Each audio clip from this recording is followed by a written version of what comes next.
అమెరికాకు మరో ఎదురుదెబ్బ తగిలింది. F-15E ఫైటర్ తమ పైలట్ను రక్షించామంటూ ట్రంప్ చెప్పినా వెంటనే అమెరికాకు మరో షాక్ ఇచ్చింది ఇరాన్ IRGC. ఆ పైలట్ కోసం రెస్క్యూ ఆపరేషన్లో పాల్గొన్న విమానాన్ని కూల్చివేసినట్లు ఇరాన్ IRGC ప్రకటించింది. అందుకు సంబంధించిన ప్రూఫ్ను సోషల్ మీడియాలో పోస్ట్ చేసింది.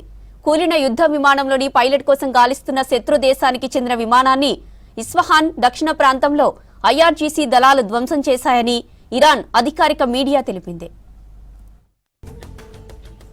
ఆ ఎయిర్ క్రాఫ్ట్ అమెరికా వైమానిక దళానికి చెందిన C-130గా IRGC చెబుతోంది. ఇతర పైలట్ జెట్లకు C-130 రీఫ్యూయలింగ్ చేసేందుకు వచ్చినట్లు తెలిపింది. అయితే ఇందులోని సిబ్బందికి సంబంధించి ఎలాంటి సమాచారాన్ని తెలపలేదు IRGC. దీనిపై అమెరికా కూడా ఇంకా ఎలాంటి ప్రకటన చేయలేదు.